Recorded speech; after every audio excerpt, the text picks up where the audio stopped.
Before we begin, I'd love for you to take a moment to like this video, subscribe to the channel, and leave a comment below letting me know where you're listening from and what time it is there right now. It's always amazing to see how far and wide this community stretches around the world. Now, find a comfortable position, relax, and let's journey through one of the most important events in human history. World War II, the most devastating and widespread conflict in human history, was not born overnight. Its roots reached deep into the aftermath of World War I, a war that promised to end all wars, but instead sowed the seeds for a greater, more destructive global conflict, the Treaty of Versailles, a peace that brought turmoil. In June 1919, the Treaty of Versailles was signed to formally end World War I. The treaty imposed harsh terms on Germany. It lost significant territory, had to accept full responsibility for the war, and was ordered to pay reparations amounting to billions. The German economy was already in ruins, and the treaty further crippled it.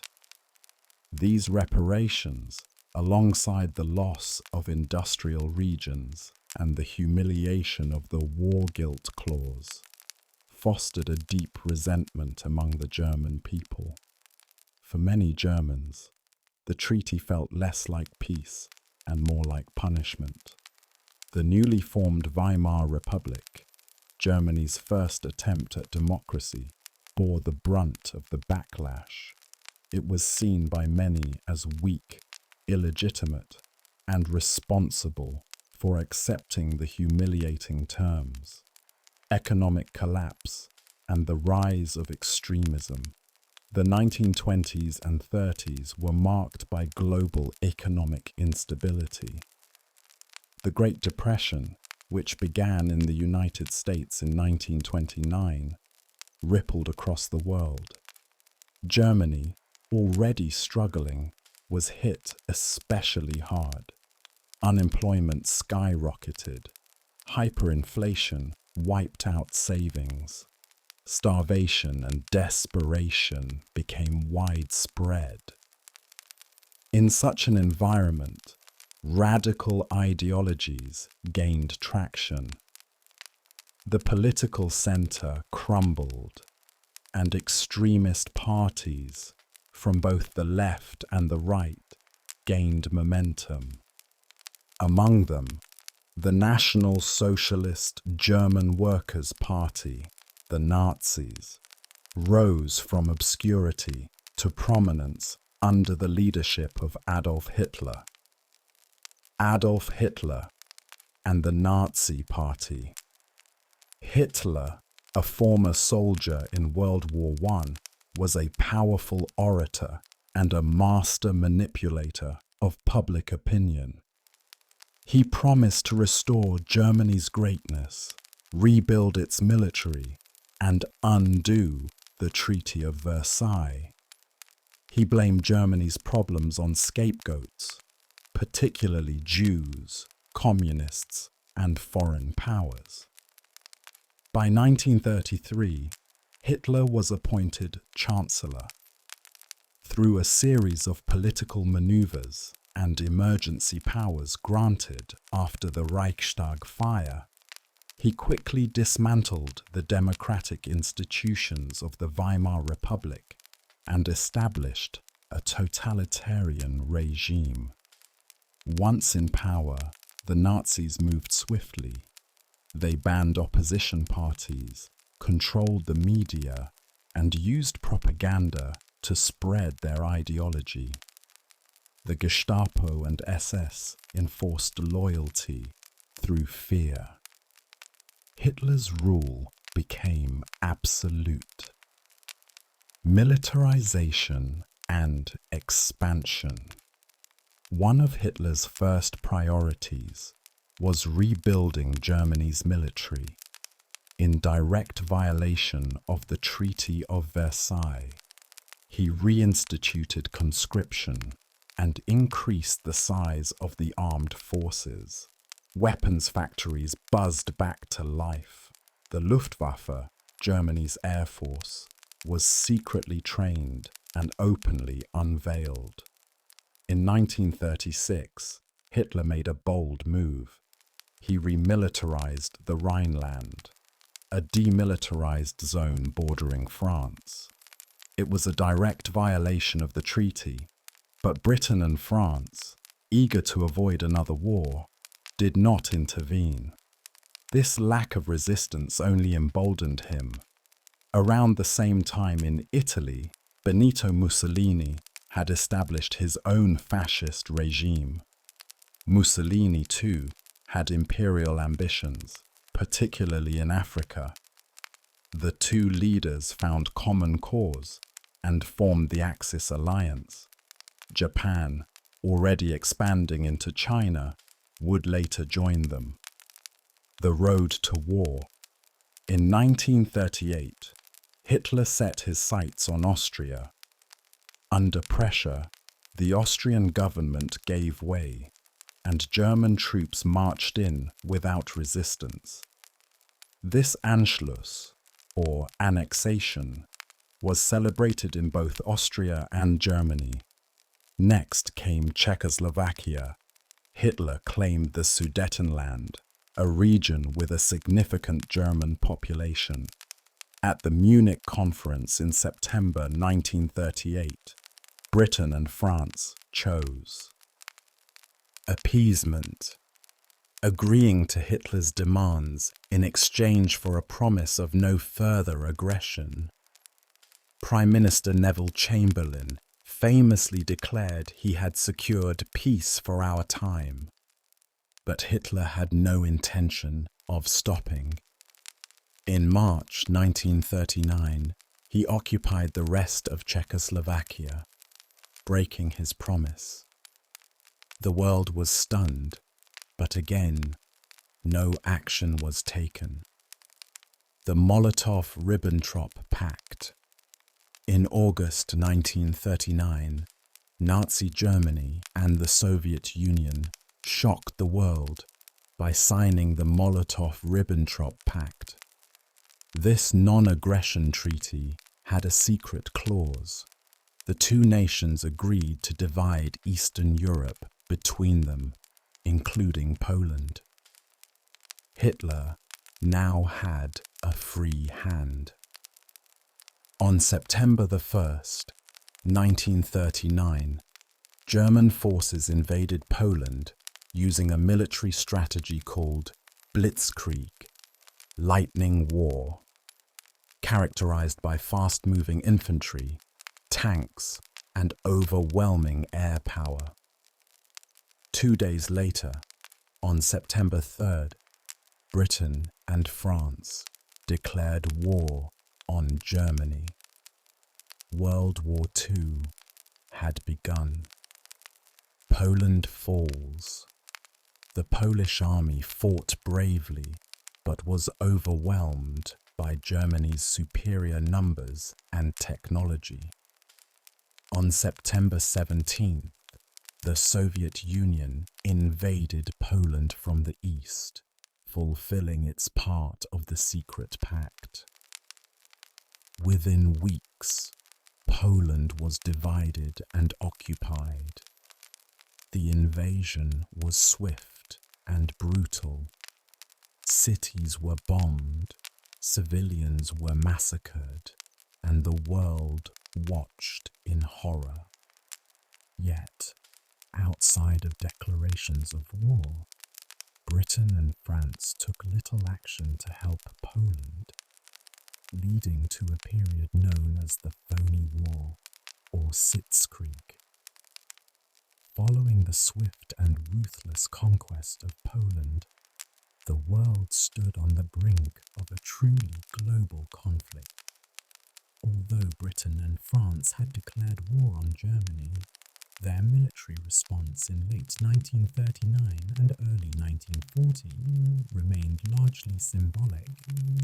What followed was an eerie calm on the Western Front, a deceptive pause in the storm that would soon engulf Europe. The Phony War. From October 1939 to April 1940, the Western Allies and Nazi Germany engaged in little direct military action along the borders between France and Germany. This period became known as the Phony War. British troops arrived in France and prepared defensive positions, but there were no major offensives. Civilians across Europe waited anxiously, unsure of what would happen next.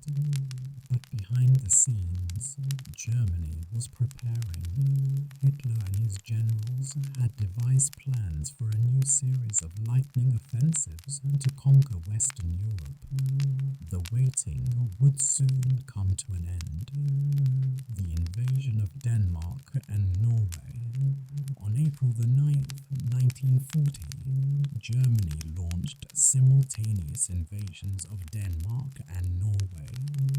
Denmark surrendered within hours. Norway resisted longer, aided briefly by British and French forces, but by June, it too had fallen. These invasions gave Germany control over vital resources, particularly Swedish iron ore shipped through Norwegian ports, and allowed the Kriegsmarine, German Navy, to operate more freely in the North Sea. It was a calculated move that enhanced Germany's strategic position in Northern Europe. The fall of France. On May the 10th, 1940, Germany launched its long-anticipated attack on Western Europe. Hitler's forces struck Belgium, the Netherlands, and Luxembourg in a coordinated assault. As expected, Allied forces rushed to Belgium to halt the German advance, believing it was the main invasion route. But Germany's true objective lay elsewhere. Using the Ardennes Forest, a region the French considered impassable for tanks, the Germans executed a surprise attack. Panzer divisions supported by dive bombers and motorized infantry poured through the forest and broke through the French defensive line. The German strategy, known as blitzkrieg, proved devastating. It combined speed, surprise, and overwhelming force. Within days, German forces had reached the English Channel, cutting off the British Expeditionary Force, BEF, and large parts of the French army from the rest of France. Dunkirk, a narrow escape, with the Allied armies trapped near the coastal city of Dunkirk. A massive evacuation operation began. From May 26th to June 4th, 1940, over 330,000 Allied soldiers were rescued from the beaches in a desperate and miraculous effort known as Operation Dynamo. A flotilla of naval vessels, fishing boats, and civilian ships, the little ships of Dunkirk, crossed the English Channel under enemy fire. Though it was a tactical defeat, the evacuation of Dunkirk became a symbol of determination and survival. France surrenders. On June 14th, German troops entered Paris without resistance. The French government, overwhelmed and disheartened, signed an armistice with Germany on June 22nd. France was effectively divided. The northern part, including Paris, came under direct German control, while the south became the Vichy regime, a German puppet state under Marshal Philippe Pétain. The speed of France's collapse stunned the world. A nation considered a great power had fallen in just 6 weeks. Britain now stood alone. The Battle of Britain. With France defeated, Hitler turned his attention to the United Kingdom. Operation Sea Lion, the planned German invasion of Britain, required air superiority over the Royal Air Force, RAF. Thus began the Battle of Britain. Starting in July 1940, the German Luftwaffe launched a relentless bombing campaign. They targeted British airfields, radar stations, and eventually cities, including London, in a series of raids known as the Blitz. The RAF, despite being outnumbered, held firm. British pilots flew numerous sorties daily, engaging in fierce dogfights over the English countryside. Radar technology, command coordination, and the resilience of pilots, many barely in their 20s, were key to the defense. By October, Hitler postponed the invasion indefinitely. The RAF had successfully resisted the Luftwaffe. Britain endured months of nightly bombing, but the country never surrendered. The phrase, "never in the field of human conflict," was so much owed by so many to so few, spoken by Prime Minister Winston Churchill, became legendary. Italy enters the war. Meanwhile, Italy had entered the war on the side of Germany in June 1940. Benito Mussolini, seeking territorial gains and glory, launched invasions of France, Greece, and North Africa. However, Italian military efforts were often poorly planned and met with limited success. In Greece, the Italians were pushed back, requiring German intervention months later. Italy's entry into the war widened the conflict across Europe and North Africa.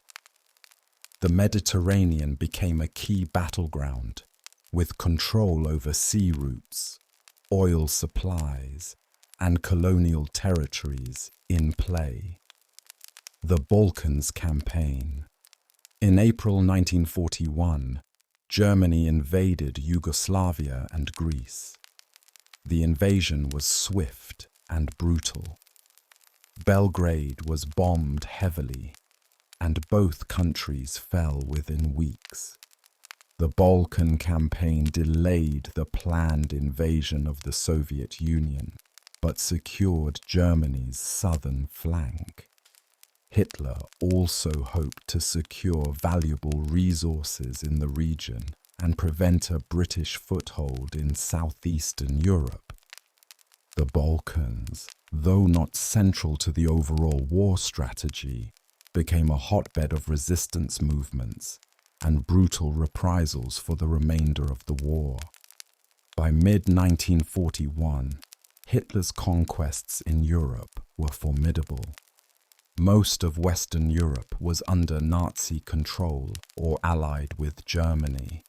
Despite the failure to bring Britain to its knees, the Axis powers remained largely on the offensive.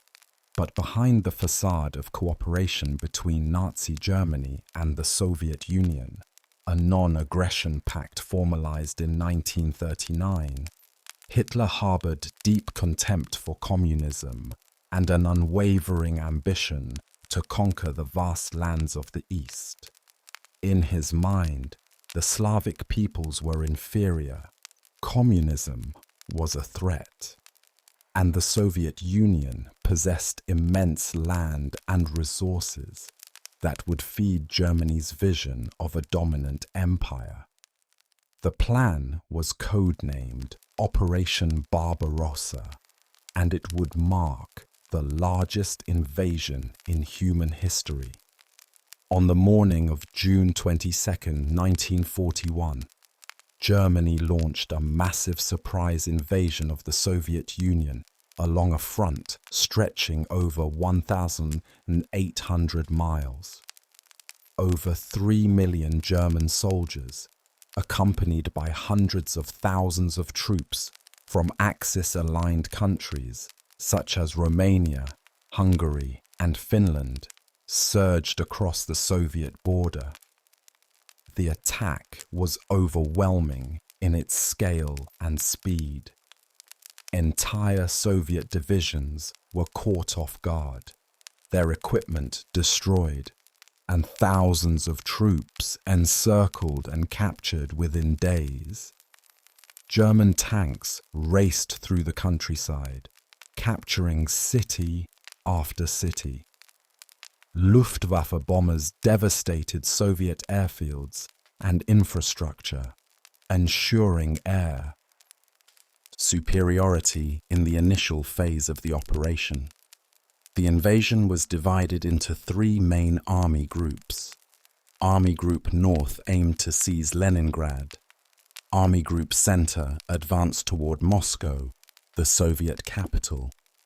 And Army Group South pushed into Ukraine, seeking to capture its vast agricultural and industrial resources. Each group had its own objectives, but the ultimate goal was clear: the complete collapse of the Soviet state.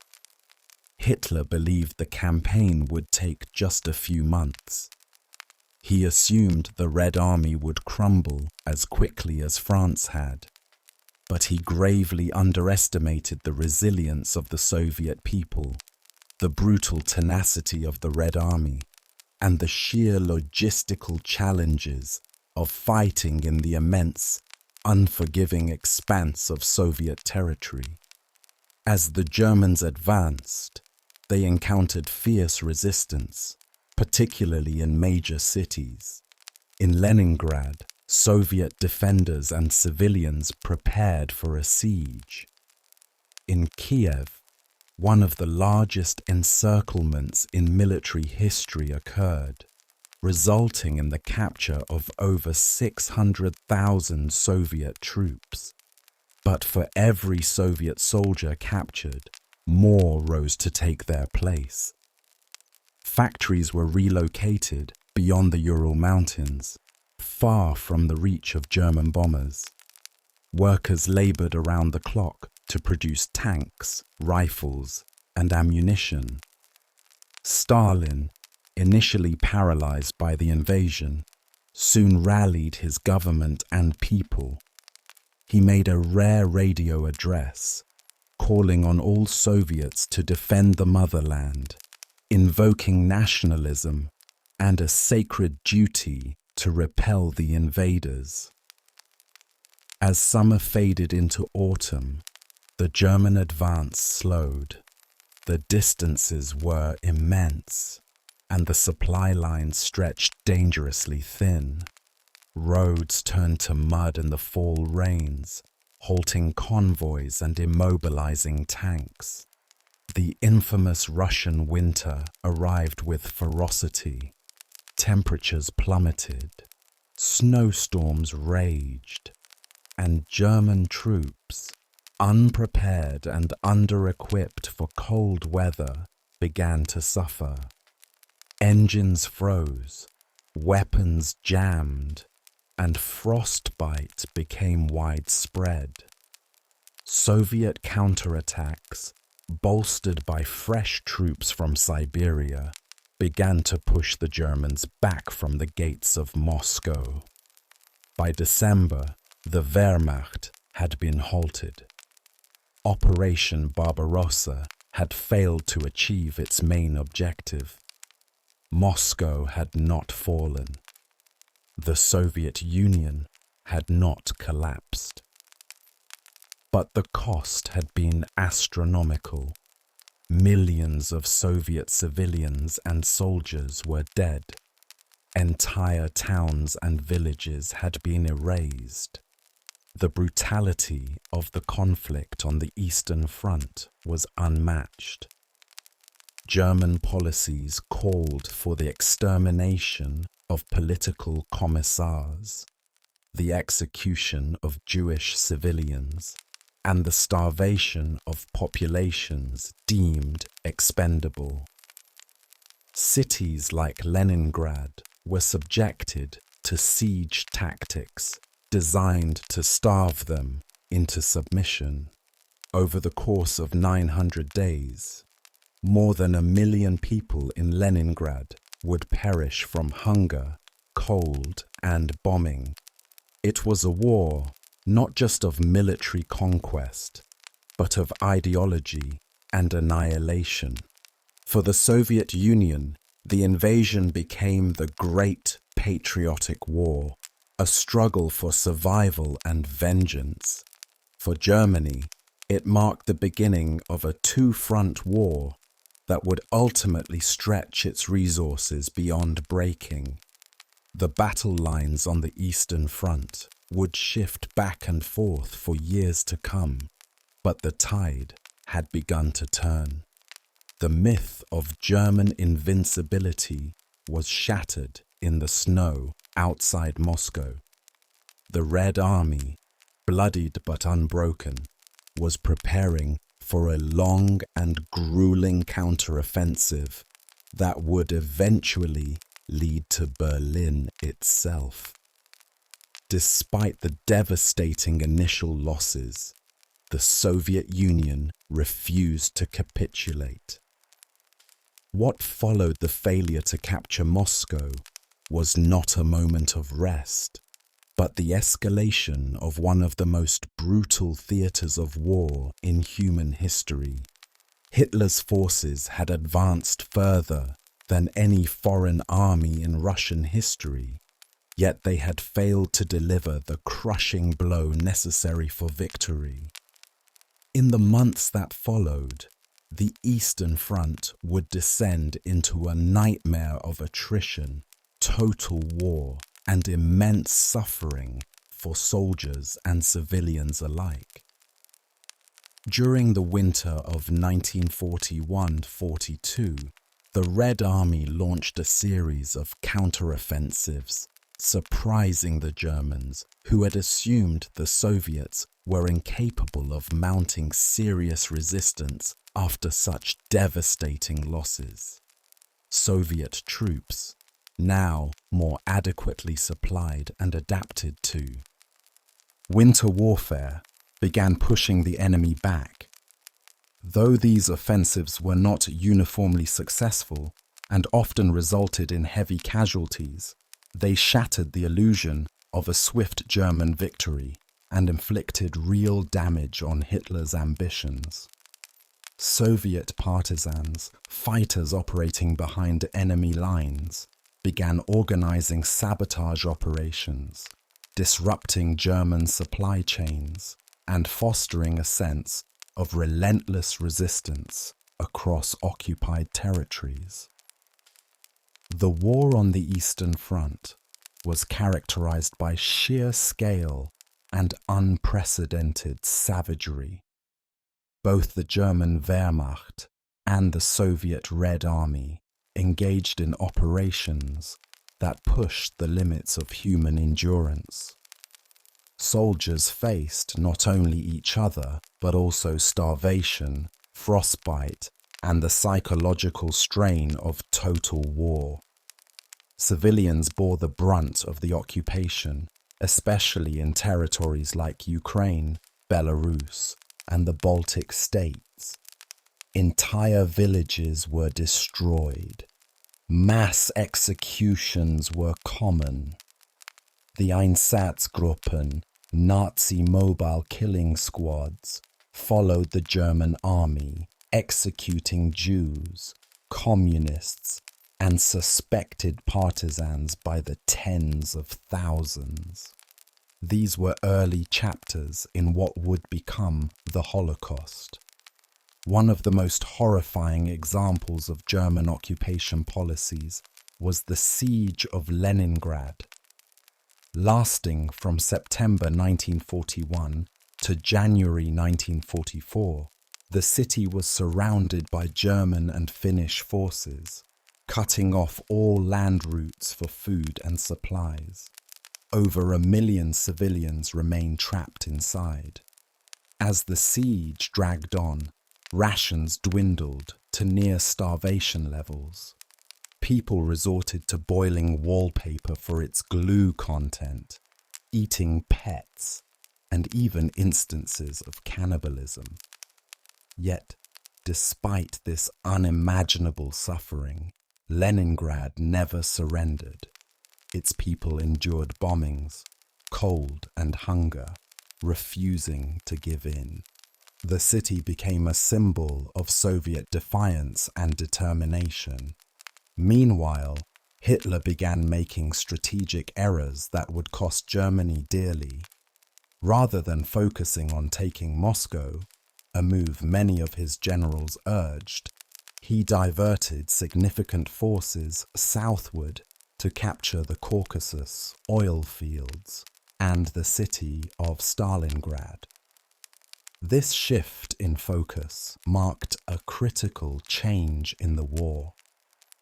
Hitler's obsession with symbolic targets and natural resources, rather than strategic military objectives, began to compromise German effectiveness. His belief in his own infallibility increasingly guided decisions, often overriding the professional judgment of his military leadership.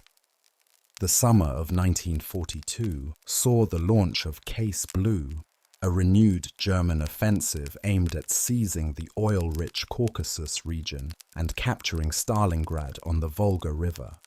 The offensive began successfully, with German forces making deep advances into southern Russia. But as the campaign wore on, it became clear that the Germans were again overstretched.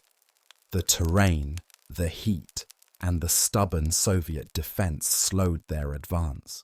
Stalingrad, in particular, became a bloody and bitter battlefield. Its capture meant control over the Volga and a severe blow to Soviet morale. For Hitler, it was not just a strategic city, but a personal prize. As German troops advanced into Stalingrad, what followed was a new kind of warfare. The battle devolved into block by block, room by room fighting. Buildings were destroyed and then fought over in ruins. Snipers stalked alleyways. Tanks fired at point-blank range, and hand-to-hand combat became common. The city was transformed into a graveyard, with neither side willing to yield. Soviet General Vasily Chuikov, commanding the defense of the city, famously declared that the Volga would be the last line. There would be no retreat. Reinforcements and supplies were ferried across the river under constant bombardment. Thousands died each day. As the battle dragged into the winter of 1942, the Soviet High Command launched Operation Uranus, a massive encirclement maneuver targeting the weaker Romanian and Hungarian forces guarding the flanks of the German Sixth Army in Stalingrad. In a stunning reversal, the Soviet offensive succeeded in trapping over 250,000 Axis soldiers in the city. Hitler ordered them to hold out at all costs, refusing to allow a retreat. Supplies had to be flown in, but the Luftwaffe could not keep up, freezing, starving, and cut off from the outside world. The German Sixth Army held on through months of misery. The trap had been sprung. As winter tightened its grip in early 1943, the German Sixth Army, once the spearhead of Hitler's campaign to the east, now found itself encircled and crumbling, within the icy ruins of Stalingrad. Cut off from supplies, reinforcements, and hope, the soldiers faced a grim reality. Food was scarce, ammunition ran low, medical supplies were almost non-existent. Frostbite claimed fingers and toes, starvation thinned bodies to husks. Still, under Hitler's direct orders, Field Marshal Friedrich Paulus was told to hold the city at all costs. No surrender was permitted. The Sixth Army, once over 250,000 strong, dwindled rapidly. As weeks passed and the Soviet grip around the city tightened, the Luftwaffe failed to deliver even a fraction of the daily supplies required. Bombers were lost to Soviet anti-aircraft fire and relentless winter weather. It became clear that the Sixth Army's position was untenable, despite Hitler's fanatical insistence that Paulus fight to the last man. Reality forced a change. On January 31st, 1943, Paulus surrendered. The remaining German pockets collapsed in the days that followed. Of the 250,000 men encircled at Stalingrad, only about 90,000 were taken prisoner, and of those, only a few thousand would ever return to Germany. The rest perished in Soviet captivity. The Battle of Stalingrad was more than a tactical defeat. It was a psychological earthquake. For the first time, the myth of German invincibility had been shattered in a public, undeniable way. It marked the turning point of the Eastern Front. Soviet morale soared. German confidence began to erode. Around the world, the Allies took notice.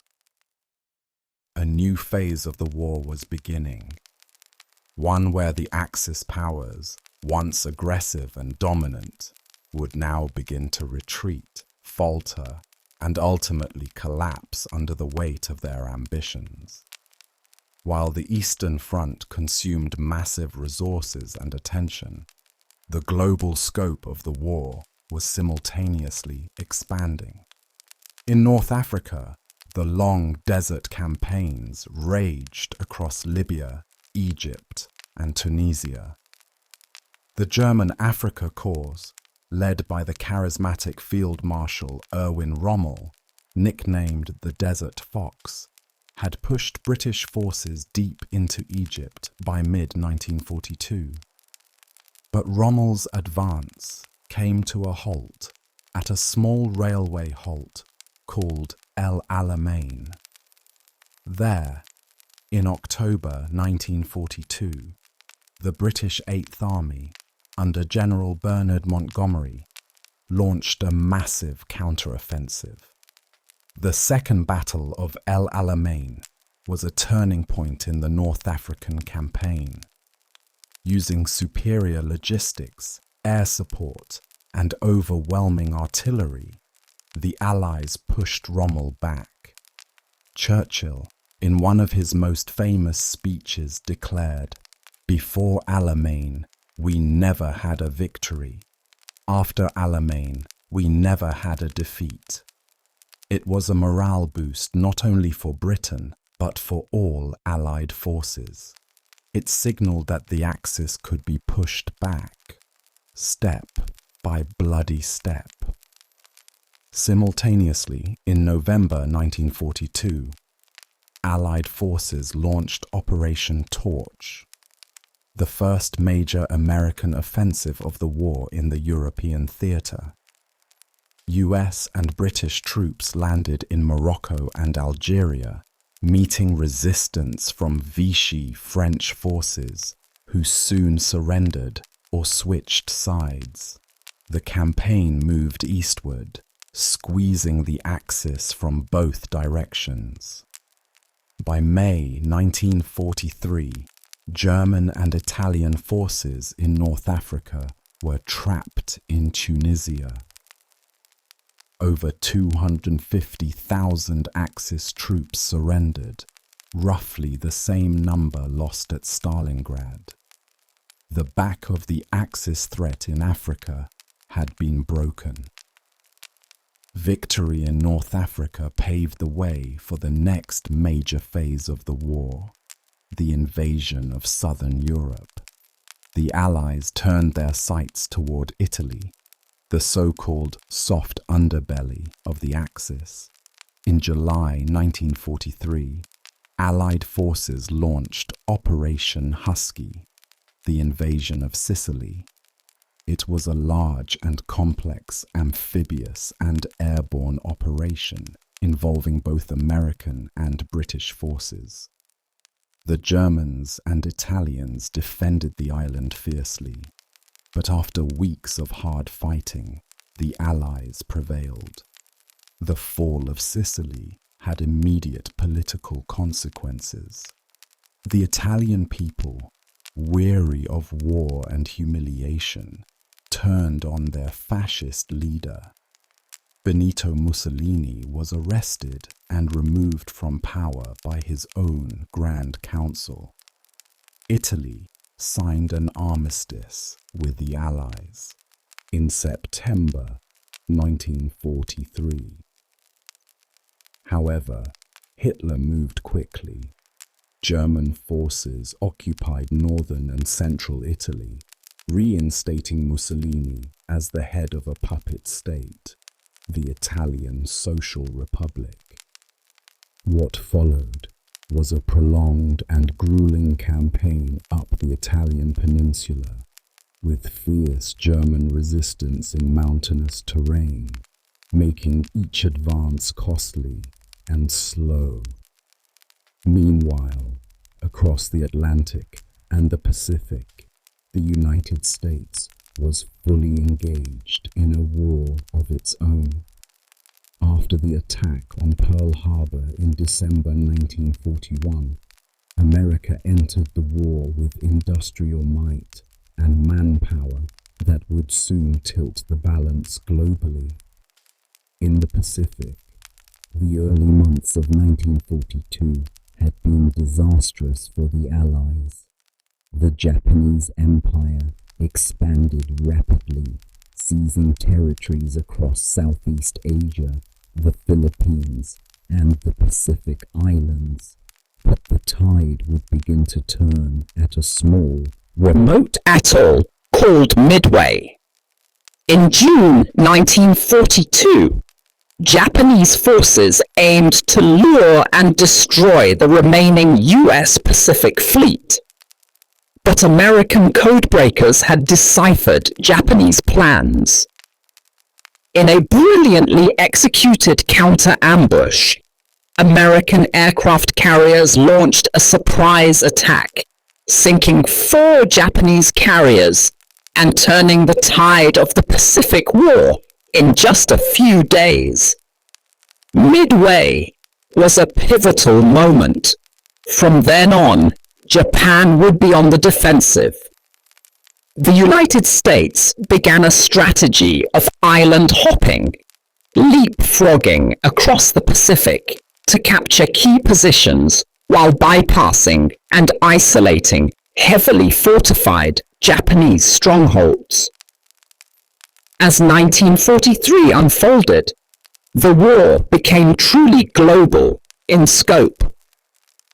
From the jungles of Burma to the frozen steppes of Russia, from the sands of North Africa to the skies over Germany, the conflict raged on with no end in sight, yet momentum had begun to shift. The Allies were growing stronger. The Axis was beginning to stumble, and behind it all, An unrelenting human cost mounted, millions of lives lost, cities destroyed, and entire nations traumatized. The world was inching closer to the climax of a war that would define the 20th century. By the midpoint of the war, the Allies had begun to tighten their grip on Nazi Germany from all directions, while the Soviet Union continued its brutal campaigns in the east, and the Americans and British advanced through Italy in the south. Another front opened, not on land, but in the skies. The air war over Europe was both a technological and psychological campaign, aimed at weakening German industry and morale. Night and day, bombs fell over cities and factories, shaping a new, terrifying aspect of total war. The strategic bombing campaign was spearheaded by the British Royal Air Force, RAF, and the United States Army Air Forces, USAAF. Initially, British bombers focused on military targets, but after suffering heavy losses and recognizing the limitations of precision bombing at night, the RAF shifted to area bombing, massive raids that aimed to destroy whole districts of cities. By contrast, the Americans insisted on daylight precision bombing, hoping to target key infrastructure. Ball-bearing factories, oil refineries, and transport hubs. Together, this strategy became known as the Combined Bomber Offensive. Cities like Hamburg, Cologne, and Berlin were repeatedly bombed. The destruction was catastrophic. In the summer of 1943, Operation Gomorrah turned Hamburg into a firestorm. Temperatures soared so high that the air ignited. Tens of thousands of civilians perished in a matter of hours. Entire neighborhoods were reduced to ash. For survivors, the constant drone of bombers became a symbol of helplessness. Life was spent in underground shelters, surrounded by rubble, under constant threat. But despite the horrific toll, the German war machine persisted, adapting to the pressure and dispersing its industries. The ethics of bombing civilian populations were, and still are, deeply contested. Advocates argued that bombing shortened the war by breaking German production and weakening morale. Critics viewed it as indiscriminate and morally compromising. Regardless of the stance, the air war represented the destructive potential of modern technology. Never before had warfare so directly and so broadly impacted civilian life on such a scale. Beneath the cities under siege, another form of warfare was growing. Resistance. Across occupied Europe, ordinary people risked their lives to sabotage the Nazi regime.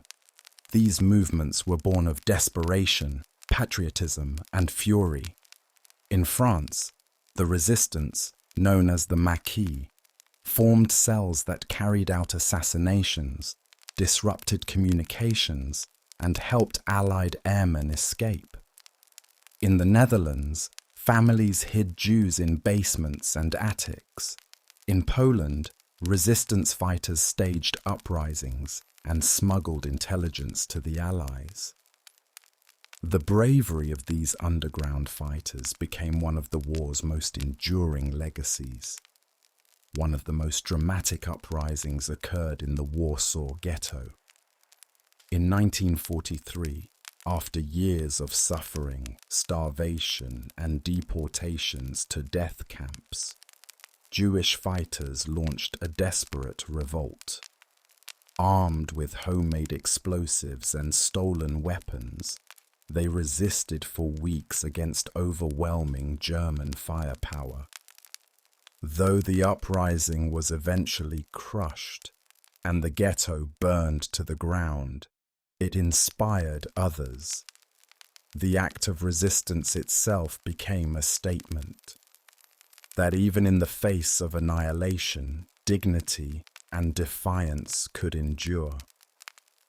Meanwhile, the Allied campaign in Italy continued to grind northward. Progress was slow and costly. German forces, entrenched in the mountains, used the terrain to their advantage. One of the fiercest battles took place at Monte Cassino, where ancient monasteries became fortresses. The Allies bombed the abbey, reducing it to rubble, and fighting continued for months before the breakthrough came. Rome was eventually liberated in June 1944, but the broader Italian campaign would stretch on, overshadowed by what was soon to unfold in France.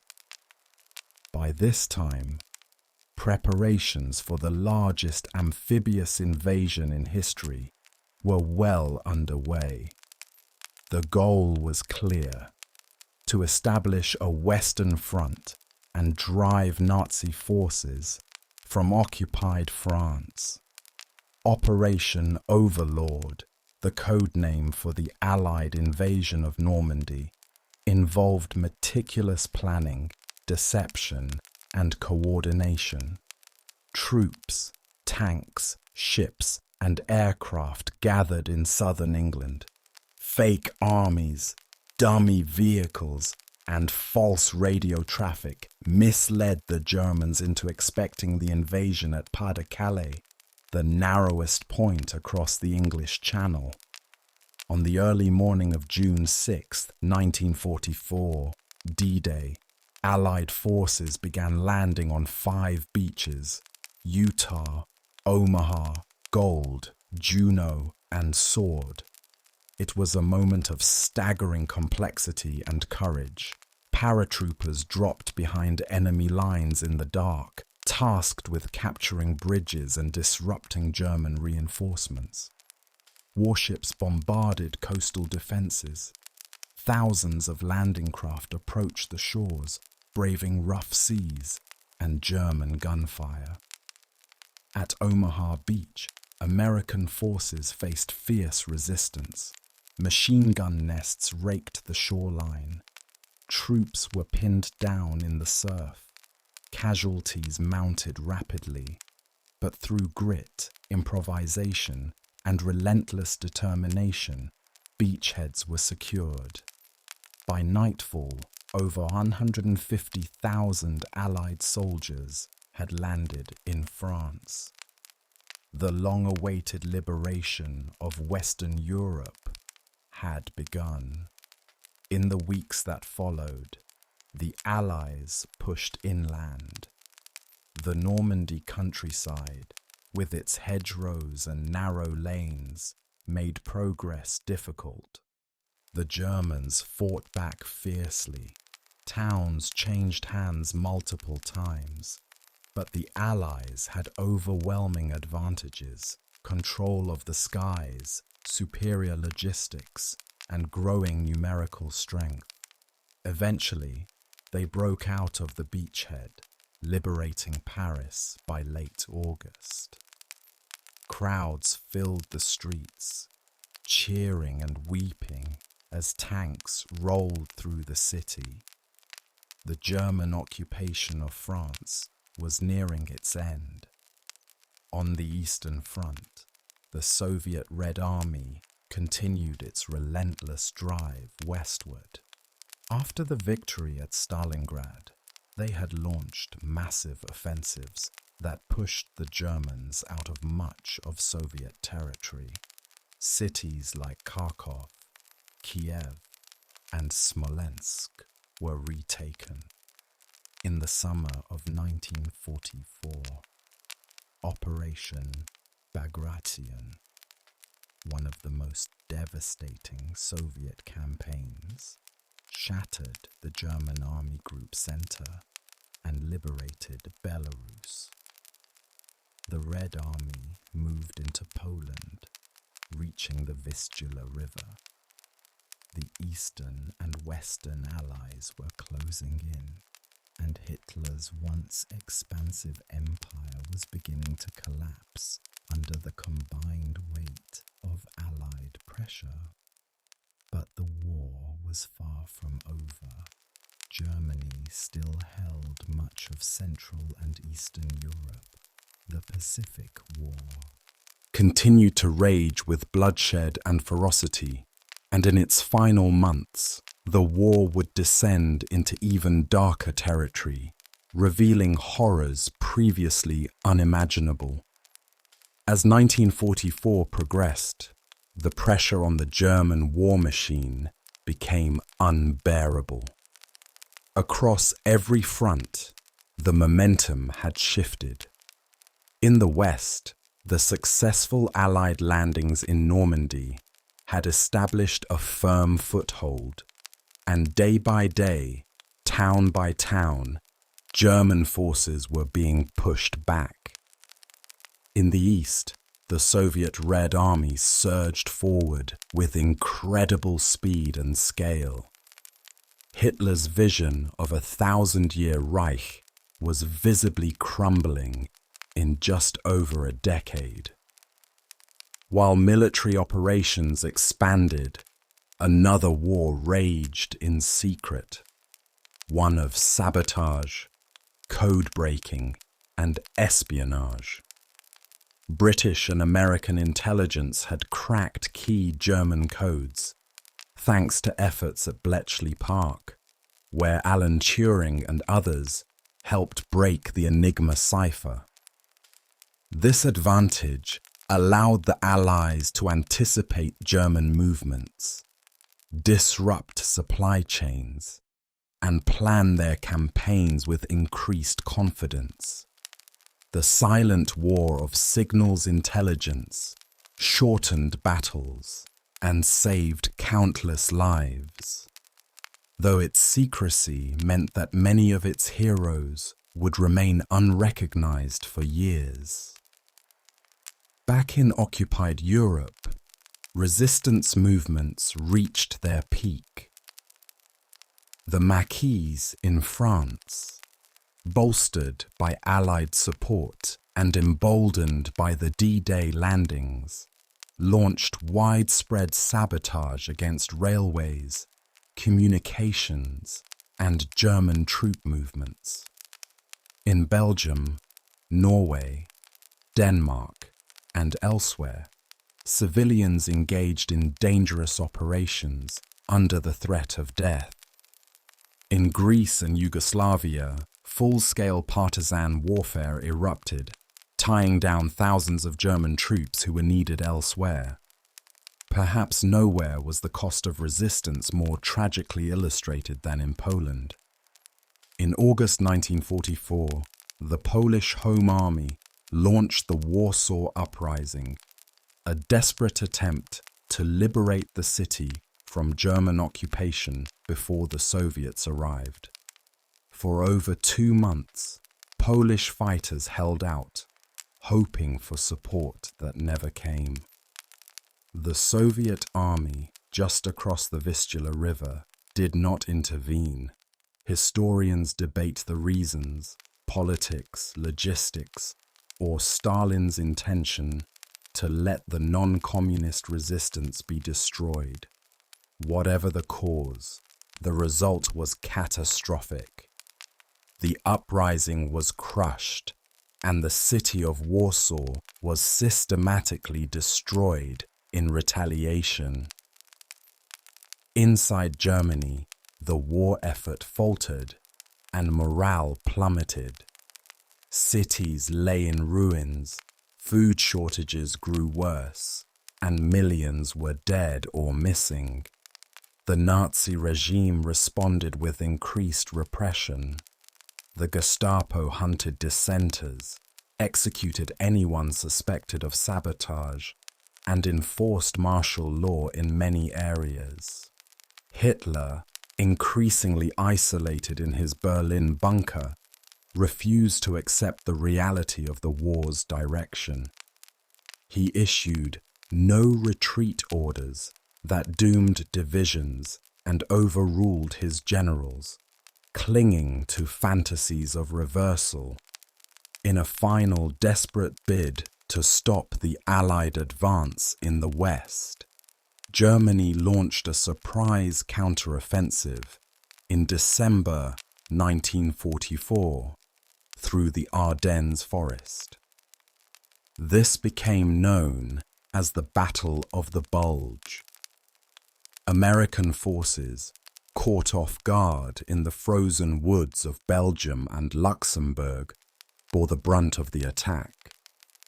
It was the largest and bloodiest battle fought by the US Army during the war. Units like those at Bastogne were surrounded and nearly overrun, but the line held. After initial gains, the German offensive stalled. Allied reinforcements arrived. Fuel shortages crippled German armor. By January 1945, the offensive had been repelled, and the Allies resumed their push toward the Rhine. The Battle of the Bulge had cost Germany tens of thousands of irreplaceable troops and vehicles. It was the last major German offensive on the Western Front. From this point forward, the Reich would be fighting only to delay the inevitable. Meanwhile, on the Eastern Front, the Soviet Union unleashed a massive offensive across Poland, East Prussia, and the Balkans. Cities fell in rapid succession. By early 1945, Soviet forces were at the doorstep of Berlin. The Red Army had witnessed and suffered horrific atrocities at the hands of the Nazis. Their advance was relentless, fueled by vengeance and a mission to end the regime that had inflicted such horror. As the Allies advanced from all sides, the full scale of Nazi crimes began to emerge. What they found would redefine the war's legacy forever. As Allied forces advanced into the heart of Nazi-occupied Europe, they began to uncover the darkest and most horrific legacy of Hitler's regime: the systematic genocide of 6 million Jews and millions of other victims. What had once been whispered, suspected, or denied became undeniable.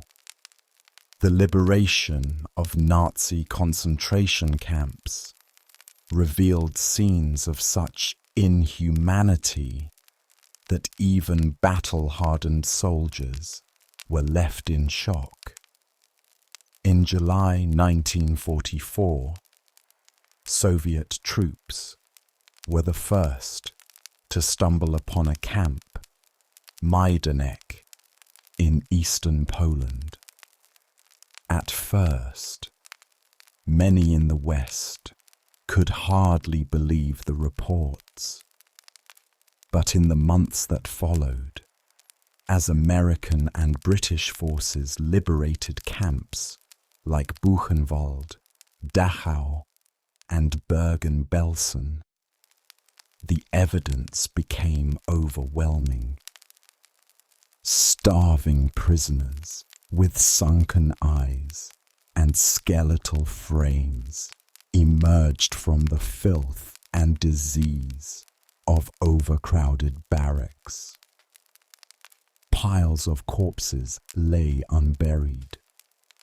Gas chambers and crematoria bore silent witness to industrialized murder.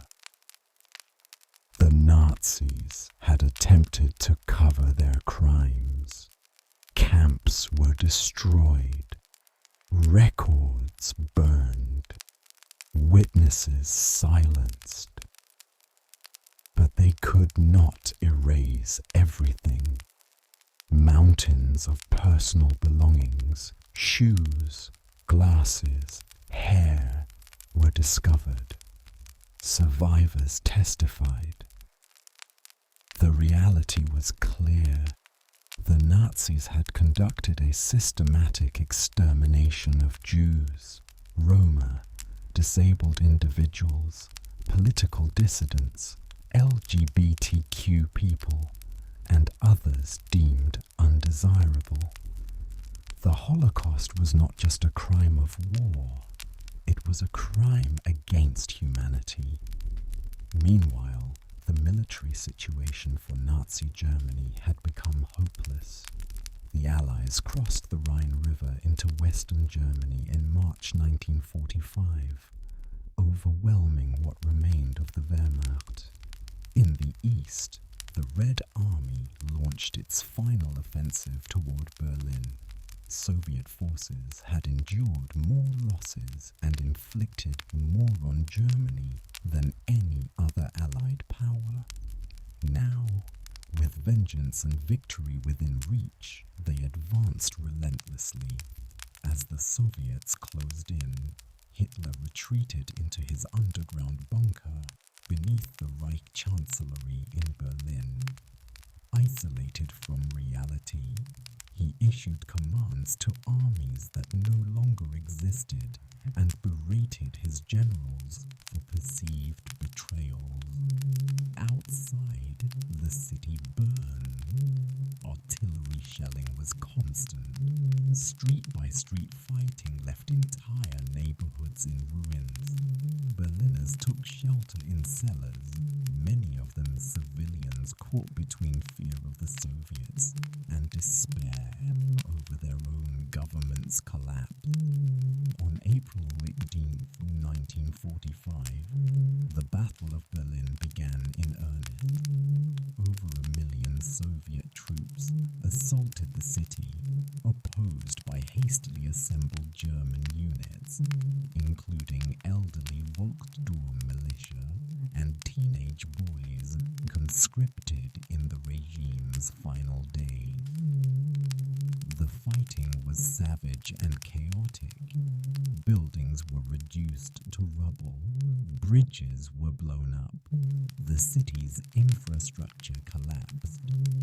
By the end of April, Soviet forces had encircled the city.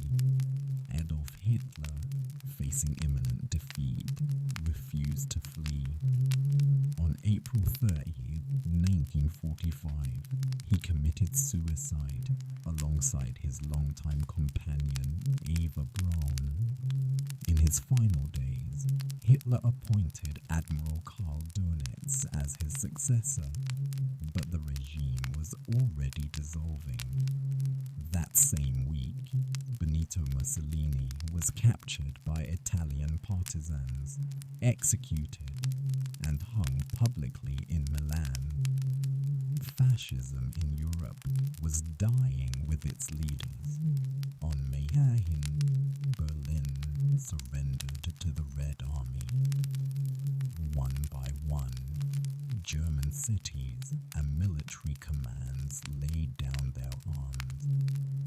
On May 7th, Germany officially signed an unconditional surrender in Reims, France. On May 8th, the surrender was ratified in Berlin, and the war in Europe was over. This day became known as Victory in Europe Day, VE Day. Celebration. demonstrations erupted across the Allied nation. After nearly 6 years of war, the Nazi threat had been extinguished. But victory was bittersweet. The cost was almost unimaginable. Over 70 million people had perished worldwide. Soldiers, civilians, victims of genocide. Europe lay in ruins. Entire cities had been destroyed. Economies collapsed, and millions displaced. Families were shattered. Nations traumatized.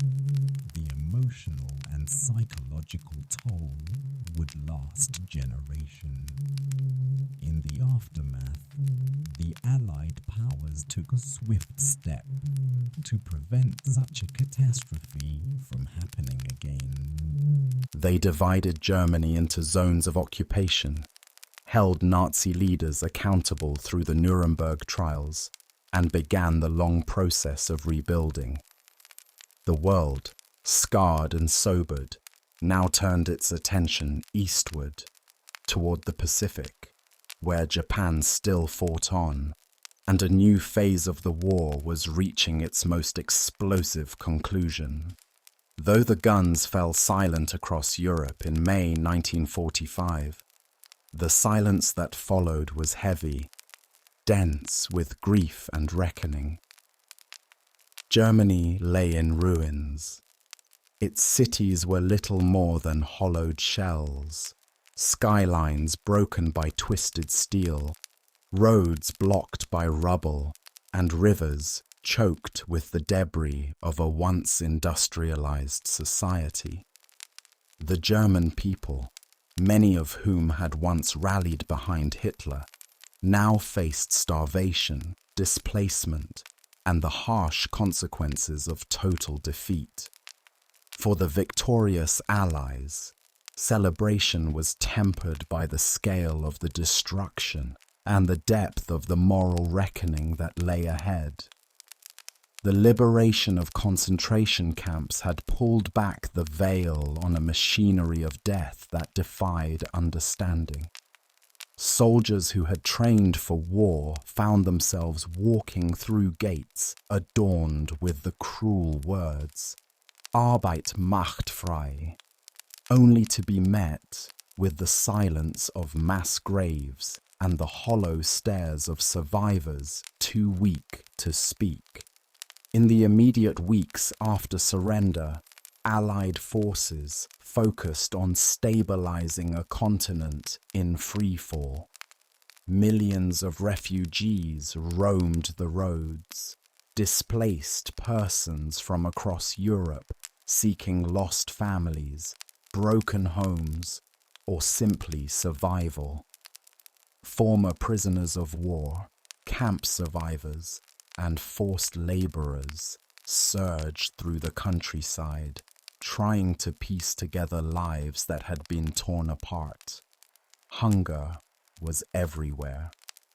Disease, especially typhus and tuberculosis, spread quickly among the malnourished and homeless.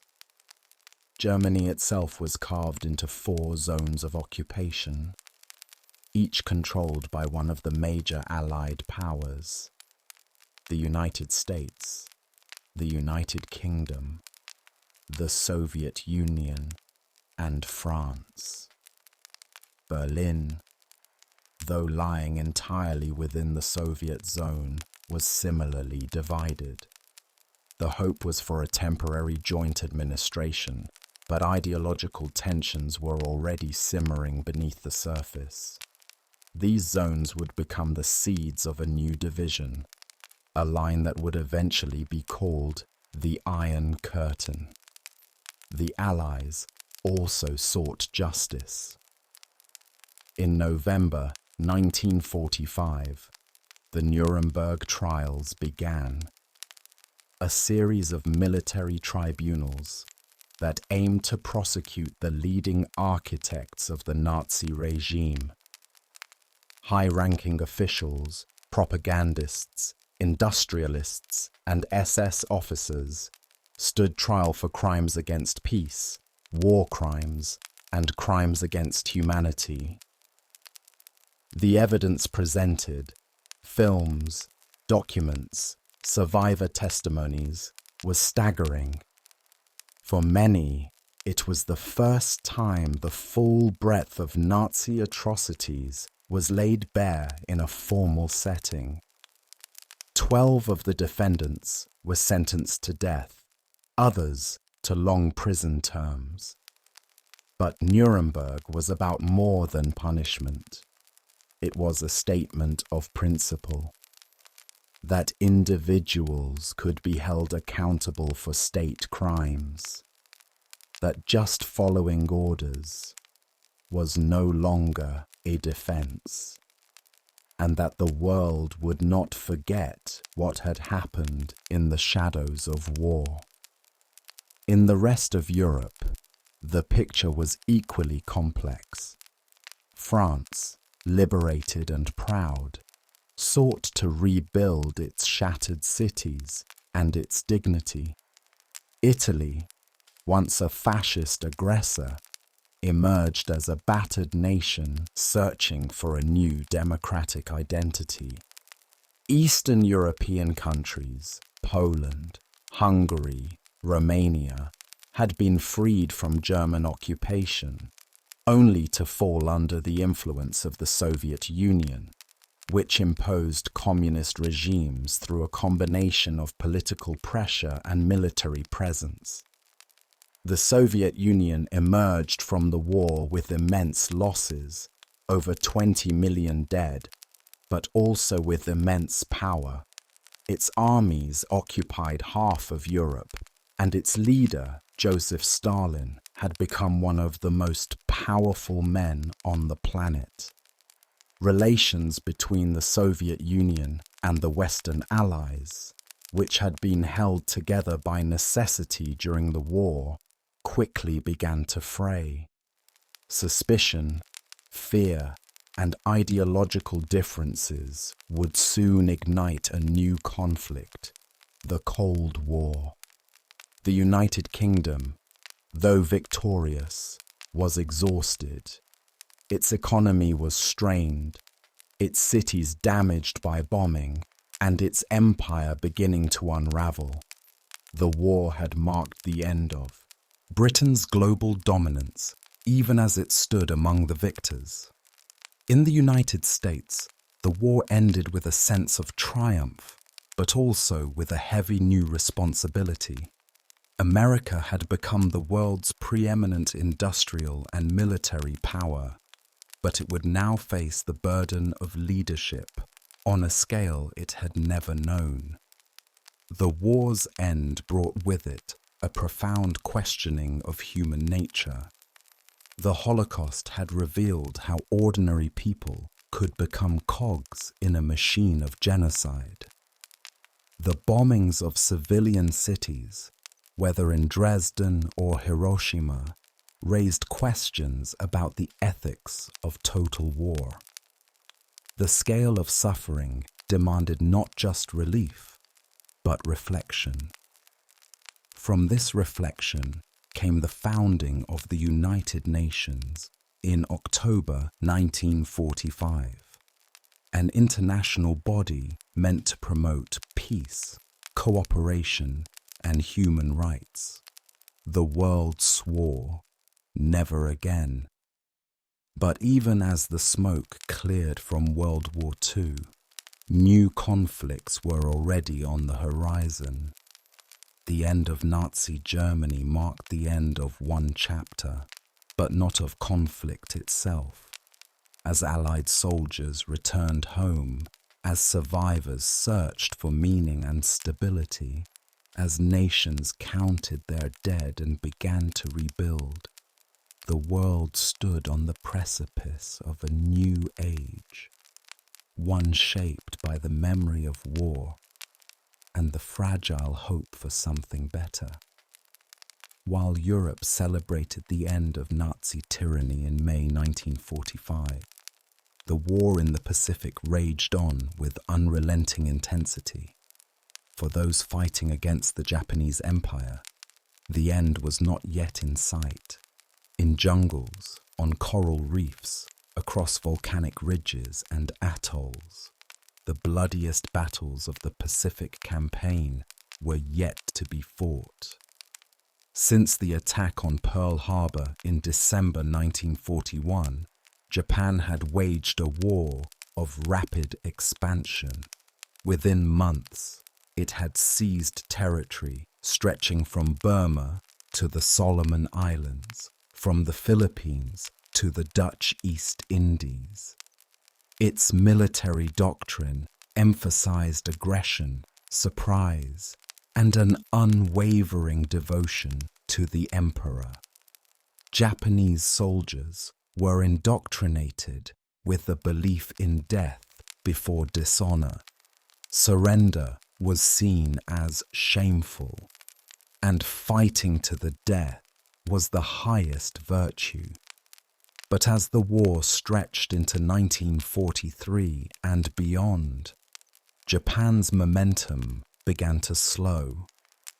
The Allied strategy of island hopping, selectively capturing strategically valuable islands while bypassing others, was proving effective. American forces, supported by British and Australian units, began a relentless push westward across the Pacific. Each island campaign brought new horrors. At Tarawa, in November 1943, US Marines landed on coral reefs under withering machine gun fire. Hundreds died in minutes. The beaches ran red. In the jungles of Guadalcanal, disease, starvation, and endless combat turned the island into a living nightmare. Soldiers fought not only the enemy, but the elements. Oppressive heat, torrential rain, and dense undergrowth that made visibility and movement nearly impossible. But no campaign exemplified the brutality of the Pacific War more than Iwo Jima and Okinawa. In February 1945, American forces landed on the volcanic island of Iwo Jima. The island was tiny, just 8 square miles, but it was strategically crucial. It housed airfields from which Japanese fighters could intercept American bombers headed for Tokyo. The Japanese defenders, numbering over 20,000, had transformed the island into a fortress of tunnels, bunkers, and pillboxes. They did not defend the beaches. They let the Americans land, then unleashed hell. The battle raged for over a month. Casualties were staggering. Nearly 7,000 American troops died. Almost every Japanese defender was killed. It was during this battle that an iconic moment was captured. The raising of the American flag atop Mount Suribachi, a moment that came to symbolize the resolve and sacrifice of the US Marines. But the worst was yet to come. In April 1945, the invasion of Okinawa began. It was the largest amphibious assault of the Pacific War, involving over 180,000 troops. Okinawa was considered the final stepping stone to Japan's home islands. What followed was a battle of attrition unlike any before. Japanese defenders, including civilians conscripted into defense units, fought with desperation. Suicide attacks, kamikaze pilots crashing planes into Allied ships became commonplace. The Japanese Navy, already crippled, threw its last remaining ships into the fray in a final, doomed gesture of defiance. Civilians suffered immensely.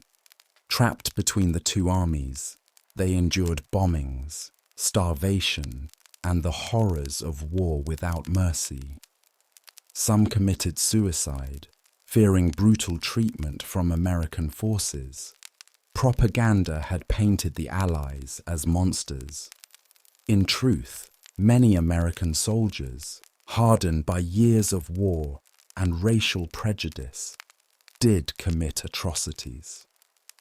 The Pacific War was not just a military campaign. It was a cultural and psychological abyss, marked by deep mutual dehumanization. Okinawa lasted nearly 3 months. Over 100,000 Japanese soldiers and civilians died. Nearly 50,000 Allied troops were killed or wounded. For US military planners, the battle was a grim warning. If Okinawa had cost so much, what would an invasion of Japan itself require? As Japan continued to refuse surrender, the United States faced a fateful decision. By the summer of 1945, Japan stood alone against a world that had grown weary of war. Its empire had crumbled, its navy was shattered, its cities bombed into ruin. Still, the Japanese government clung to the hope of a negotiated peace, one that would preserve the emperor and some remnants of national sovereignty. But the Allies, particularly the United States, demanded unconditional surrender. The war, they insisted, must end without compromise. While fierce battles like Okinawa hinted at the horrors an invasion of Japan would unleash, an even more consequential decision was taking shape in secret. Since 1939, American and British scientists had worked on a top-secret program, the Manhattan Project, to develop a weapon unlike any the world had ever seen. Harnessing the power of nuclear fission, they had built a bomb capable of unleashing destruction on a scale never before imagined. On July 16, 1945, in the remote desert of New Mexico, the first atomic bomb was detonated. The explosion created a blinding flash, a fireball that reached temperatures hotter than the surface of the sun, and a shockwave that could be felt for miles. Those present at the test were awestruck. Some were horrified. The bomb worked, and it worked beyond expectation. With Germany defeated and Japan refusing to surrender, President Harry Truman faced a fateful choice. The invasion of the Japanese home islands, Operation Downfall, was estimated to cost hundreds of thousands of Allied lives, and perhaps millions of Japanese, given the civilian resistance seen on Okinawa. Truman believed the bomb could end the war swiftly, sparing lives in the long term. Others within the administration, including scientists and military leaders, were more conflicted. But the decision was made. On August 6, 1945, a lone American B-29 bomber, the Enola Gay, flew over the Japanese city of Hiroshima. At 8:15 a.m., the atomic bomb, nicknamed Little Boy, was dropped. Seconds later, it exploded 2,000 feet above the city center. In an instant, Hiroshima was engulfed in flame. The blast leveled everything within a 2-mile radius. Tens of thousands of people were vaporized. Buildings crumbled. Fires raged. Survivors, those who could still move, wandered the streets, burned and dazed, their skin hanging in strips. Over 70,000 died immediately. Tens of thousands more succumbed in the weeks and months that followed. Still, Japan did not surrender. 3 days later, on August 9th, a second bomb, Fat Man, was dropped on Nagasaki. The city, though more mountainous and less densely populated, suffered similar devastation. Another 40,000 lives were extinguished in seconds. Thousands more would follow. That same day, the Soviet Union declared war on Japan and invaded Japanese-occupied Manchuria, overwhelming Japanese forces in a rapid, crushing offensive. Faced with annihilation, Emperor Hirohito intervened. For the first time in Japanese history, the emperor addressed his people directly. In a radio broadcast on August 15th, 1945, he announced Japan's surrender, describing the new weapon as a force that would lead to the total extinction of human civilization. The war was over. In Allied capitals around the world, the news sparked wild celebration. In Times Square, New York, crowds danced, sang, and embraced strangers. In London, bells rang and flags waved. After 6 years of global war, peace had returned, though at a terrible cost. World War II had ended, but the world it left behind was forever changed. The atomic bomb had ushered in a new age, an age where humanity now held the power to destroy itself. The cities of Hiroshima and Nagasaki became symbols not only of suffering, but of warning. In the months that followed, the United States occupied Japan, led by General Douglas MacArthur. A new constitution was written, demilitarizing the country and establishing democratic governance. War criminals were tried in Tokyo, and reforms reshaped Japanese society. The emperor remained, but no longer as a god-king. Instead, he became a ceremonial figure in a nation reborn from ashes. For the soldiers who returned home, the end of the war was not the end of its impact. Many carried with them the trauma of combat, the grief of lost comrades, and the haunting memories of what they had seen. Civilians in war-torn countries faced a long, painful road to recovery. The world would not return to what it had been before.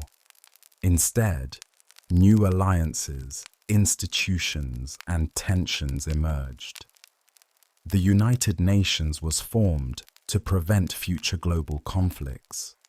But even as the ink dried on peace treaties, the Cold War was beginning. The United States and the Soviet Union, once allies, became rivals in a world increasingly shaped by ideology and atomic power. World War II had claimed the lives of more than 70 million people. It had destroyed cities, families, cultures. But it had also proven the resilience of humanity, the ability to endure, resist, rebuild, and remember. In the decades that followed, the war would be studied, memorialized, and never forgotten. In the days following the atomic bombings, the Japanese government found itself paralyzed by indecision. The devastation in Hiroshima and Nagasaki was beyond anything they could have imagined. Entire neighborhoods ceased to exist. Hospitals, overwhelmed and under-resourced, struggled to care for the burned and dying, and yet, factions within Japan's military command still resisted surrender. They argued that, with honor, Japan must fight on, regardless of cost. But the reality was stark. The Imperial Japanese Navy was effectively gone. The Air Force had been shattered. Major cities had been reduced to smoldering ruins by months of firebombing campaigns, even before the atomic attacks. Tokyo itself had endured a firestorm in March 1945 that killed over 100,000 people in one night. The people were starving. Infrastructure had collapsed. Most crucially, the Soviet invasion of Manchuria removed the final hope of diplomatic mediation through Moscow. Inside the Japanese imperial cabinet, debate raged. The military leadership insisted on conditional surrender, namely the preservation of the emperor's status as a divine figure.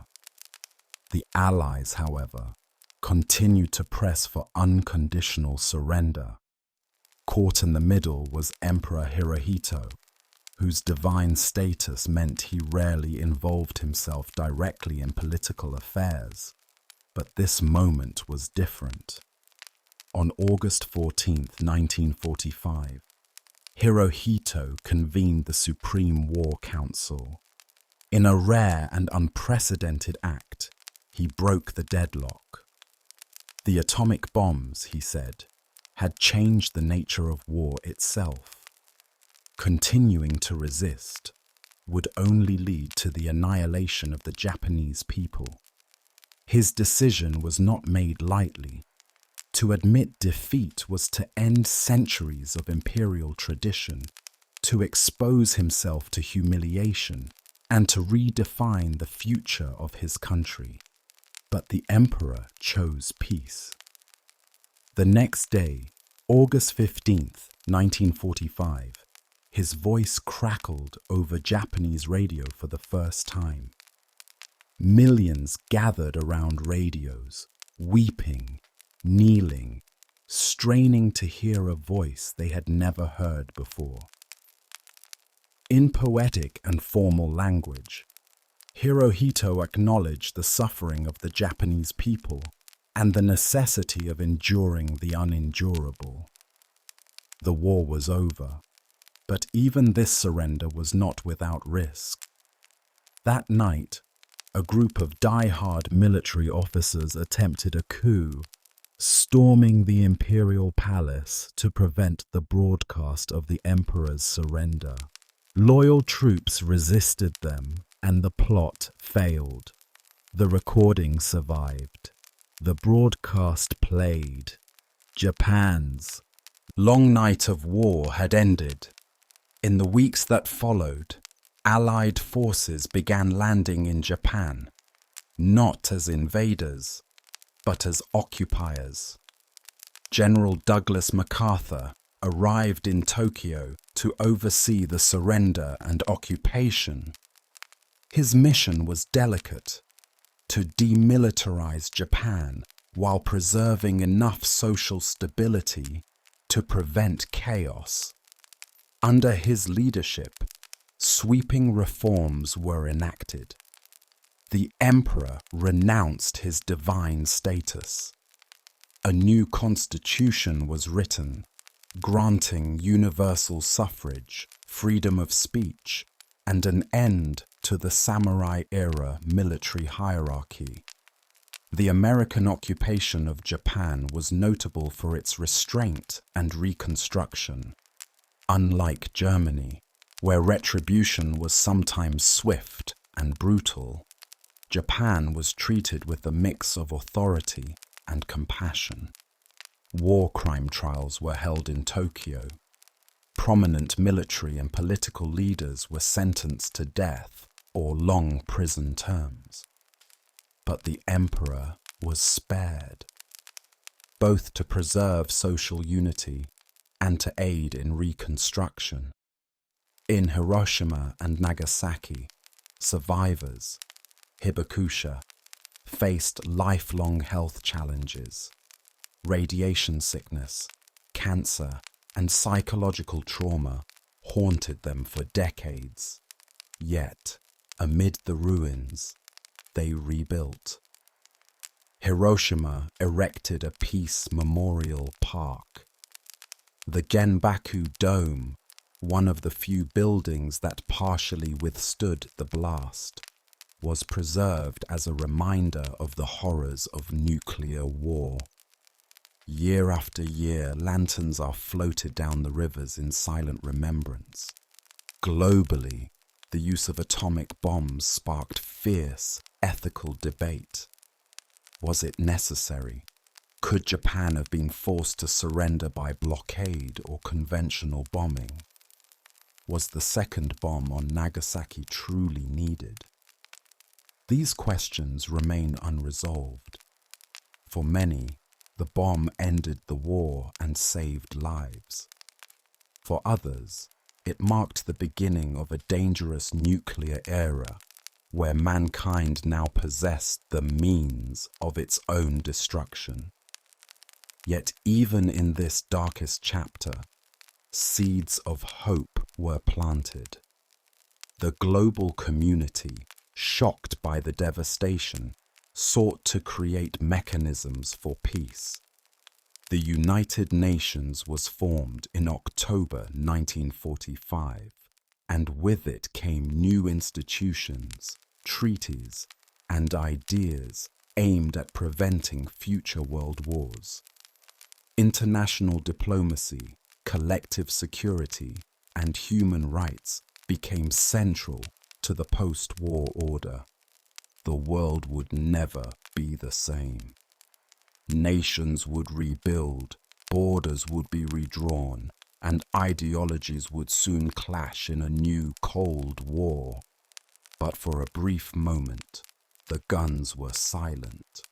Across continents and cultures, families reunited, cities began to rise from the rubble, and the long healing process began. When the final surrender had been signed and the last rifles laid to rest, the world stood amid ruins, not just of cities and infrastructure, but of trust, certainty, and humanity itself. The Second World War had upended every continent, displaced tens of millions, and left emotional and moral wounds that would not easily heal. Now came the question, what would the world become in the aftermath?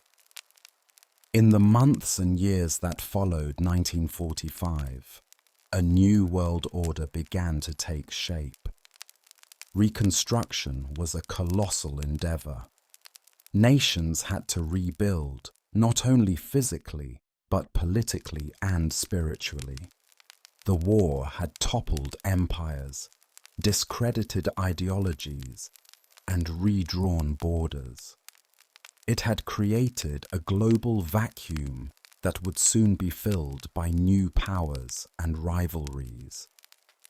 In Western Europe, the devastation was immense. Countries like France, Belgium, and the Netherlands faced food shortages, homelessness, and a deep psychological trauma. Even victorious Britain struggled under economic strain and widespread destruction. To aid in the recovery, the United States launched the Marshall Plan in 1948, a bold economic initiative that provided over $13 billion, more than $130 billion today, in aid to rebuild war-torn European economies. Factories restarted, infrastructure was repaired, confidence returned. But it was not only an act of generosity, it was also a strategic move to prevent the spread of communism across a vulnerable continent. Indeed, the Soviet Union, once a crucial ally in defeating Nazi Germany, quickly emerged as a looming rival. Stalin's forces had occupied Eastern Europe, installing pro-communist regimes in places like Poland, Hungary, East Germany, and Czechoslovakia. The Iron Curtain, a term coined by Winston Churchill, had fallen across the continent. What had begun as a war against fascism had now become the foundation for a new ideological battle between democracy and totalitarianism, capitalism versus communism. This tension would evolve into the Cold War, a geopolitical standoff that lasted over 4 decades. The arms race, espionage, proxy wars, and the threat of nuclear annihilation defined the second half of the 20th century. The atomic bomb, first used in Hiroshima and Nagasaki, now cast a long shadow over every diplomatic encounter, every conflict, and every alliance. It was no longer just about territory or ideology. It was about survival. Germany, the nation most responsible for the war, was divided. West Germany, supported by the US and its allies, became a democracy and an economic powerhouse. East Germany, under Soviet control, became a communist state with a repressive regime. Berlin, the symbolic heart of this division, was itself split, culminating in the construction of the Berlin Wall in 1961. Japan, too, underwent a radical transformation. Under US occupation, it adopted a new constitution that renounced war as a means of national policy. With American support, Japan rebuilt its economy rapidly, eventually becoming one of the world's leading industrial nations. It also redefined its place on the world stage, not through military might, but through innovation, diplomacy, and cultural influence. The legacy of the war was not only geopolitical, it was deeply human. Survivors of the Holocaust tried to rebuild shattered communities. Many emigrated, particularly to the United States and to the newly formed State of Israel, established in 1948. The world, still reeling from the revelation of genocide, began to codify the concept of universal human rights. The United Nations adopted the Universal Declaration of Human Rights in 1948, affirming dignity, freedom, and justice for all people. Cultural memory of the war also began to take root. Literature, film, and history sought to understand what had happened and why.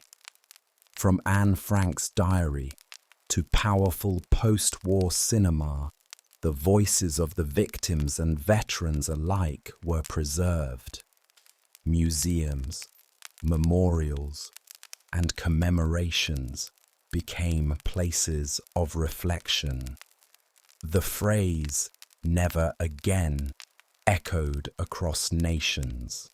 Yet even as the world vowed to remember, conflicts continued. Korea, Vietnam, the Middle East, new wars emerged, shaped by the ideological divisions seeded during and after World War II. The struggle for decolonization also accelerated. Across Africa and Asia, former colonies of European powers began to demand independence. India, which had contributed significantly to the Allied war effort, gained independence from Britain in 1947, setting off a wave of liberation movements around the globe. And in the minds of many, the question lingered, could such a catastrophe happen again? World War II had shown humanity at its worst and at its most resilient. It had revealed the dangers of unchecked power, hatred, and apathy, but it also showcased courage, sacrifice, and the ability to rebuild. The nations of the world, scarred but standing, now face the challenge of preserving peace in a world forever changed. World War II ended decades ago, but its impact endures, not just in textbooks or documentaries, but in the lessons it continues to teach. It was a war of unimaginable scale, one that revealed both the depths of cruelty and the strength of the human spirit. The Holocaust exposed how far hatred can go when left unchecked. The resistance movements showed how even in the darkest times, individuals could choose courage. The Nuremberg trials established that justice must reach beyond borders, and that leaders are accountable not just to their nations, but to humanity. The war's legacy lives on through the voices of survivors, the ruins of once battled cities, and the memories passed down through generations. These memories urge us to stay vigilant against intolerance, to protect truth, and to value peace. World War II is not just a chapter in history, it's a warning, a remembrance, and a call to compassion. In remembering it, we honor those who suffered and those who stood against darkness, and we promise, in our own time, to do no less.